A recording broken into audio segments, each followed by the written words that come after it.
Seperti yang kita ketahui bahwa pemimpin Nusantara saat ini adalah Presiden Prabowo Subianto dan Gibran Rakabuming.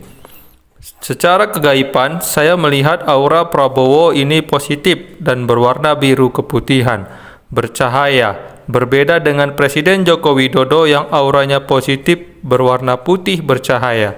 Tapi menurut pendapat saya pribadi, perbedaan warna aura antara Prabowo dan Joko Widodo ini karena juga ada sedikit perbedaan wahyu ke Prabon yang turun, dan juga wahyu ke Prabon Joko Widodo dan wahyu ke Prabon Prabowo ini saya lihat secara kegaiban jika wahyu ke Prabon Joko Widodo berwarna putih bercahaya bersifat positif, lepas juga murni, sedangkan wahyu ke Prabon Prabowo berwarna biru bercahaya bersifat positif, terikat seperti ada penambahan energi dalam wahyu yang turun.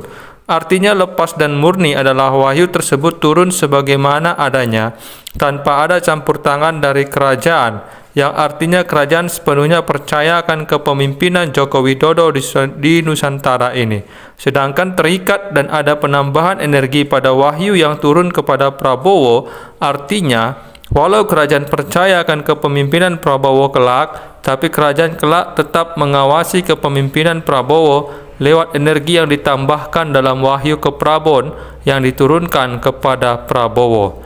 Mungkin ada alasan dari kerajaan untuk tetap mengawasi kepemimpinan Prabowo kelak, dan saya tidak bisa menelusuri lebih jauh lagi. Kita tentunya berharap kelak kepemimpinan Prabowo akan semakin menjadi lebih baik dengan ada pengawasan dari kerajaan lewat energi yang ditambahkan pada wahyu ke Prabon untuk Prabowo. Kenapa wahyu ke Prabon bisa sampai kepada Prabowo Gibran? Karena Prabowo Gibran direstui oleh dua presiden sebelumnya, yaitu Susilo Bambang Yudhoyono dan Joko Widodo, yang notabene pernah mendapat wahyu dan restu para tokoh Nusantara, sehingga terjadi siklus restu kegaiban, yaitu dulu saat Susilo Bambang Yudhoyono dan Joko Widodo mendapat mandat presiden, itu mendapat restu dari tokoh Nusantara, sehingga wahyu turun kepada dua presiden sebelumnya.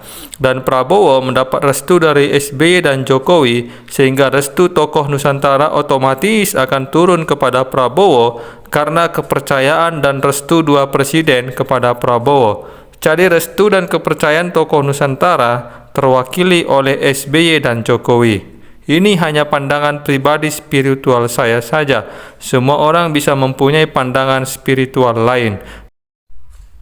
Saya hanya ingin, walau kita beda pandangan tentang Prabowo Subianto, jangan ada permusuhan maupun fitnah, karena apa yang kita pikirkan belum tentu benar.